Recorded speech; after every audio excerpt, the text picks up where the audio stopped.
What's up guys, Jerome here. Today we're talking everything Crusader Orbs. We'll cover all the new Crusader Orb items, how to get them, and all about the new recipes. And I'll also talk about the new materials you can invest in for big profit. So first off, what you can actually get from Crusader Orbs. So Crusader Orbs are used to craft chest and bracers for plate, leather, mail, and cloth. These crafted items are going to be 245 item level. I know looking at your biz list, you might not be impressed with your 252 item level pieces, but there's a lot of things to keep in mind that make these items way more relevant than they appear. For one thing, they're bind on equip, which means you can get them without ever setting foot in a raid. Since TOC is such an amazing catch-up raid, people coming back to the game are definitely going to want to buy these BOEs. I know I was just on the auction house recently on my prop paladin and just trying to snipe as many BOEs as I can. They also have different itemization. For example, the Bejeweled Wizard Bracers are 7 item levels lower than the Grasp of Reason, but looking at the stats, you can see they replace Spirit with Crit, which is more viable for some specs. Also, all of these pieces are top 3 biz for your spec right now. Considering Heroic Mode won't unlock until week 2, they're worth considering if you have a lot of gold.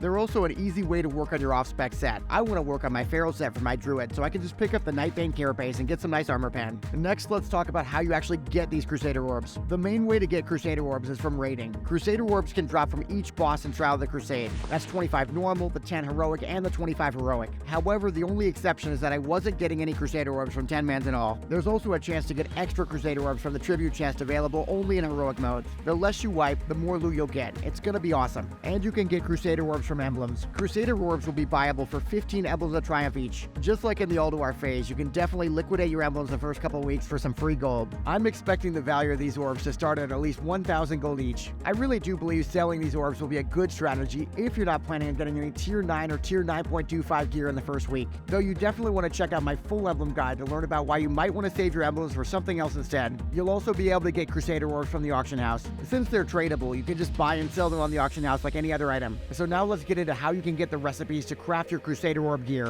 The Crusader Orb crafting recipes have a small chance to drop from bosses in TOC. I was able to get recipe drops from the bosses in Heroic 10, Normal 25, and Heroic 25. However, for my own testing, none of the recipes drop from Normal 10 man. I've compiled a rough list of which bosses will drop which recipes and linked it below the video. That being said, there could be several differences since it was using my 3.35 database. As with the Ruined Orb recipes, these are tradable and can be sold on the auction house. As a last note on recipes, you may notice that there are duplicates for each item. That's because there are Alliance and Horde versions for every single item with different models but the exact same stats. Next up, let's talk about what materials you can invest in to make gold with Crusader Orbs. No matter your profession, you should be able to make some gold crafting recipes with Crusader Orbs. There are relevant recipes for all the professions: tailoring, blacksmithing, and leatherworking. It is worth noting that many of the materials are way different than the Ruined Orb pieces, and everything is more expensive as well. For example, a Ruined Orb plate belt costs 5 Titan steel bars, but now the chest costs 10.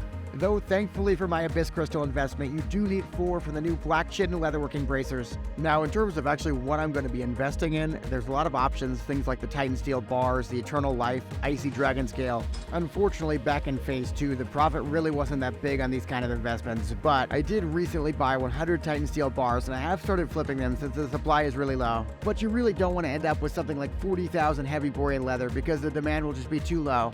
Though several of the new chests and bracers do require epic gems, I've got a really good video that'll get you the 5 best ways to get epic gems. You should check that video out next if you want to stock up on epic gems fast.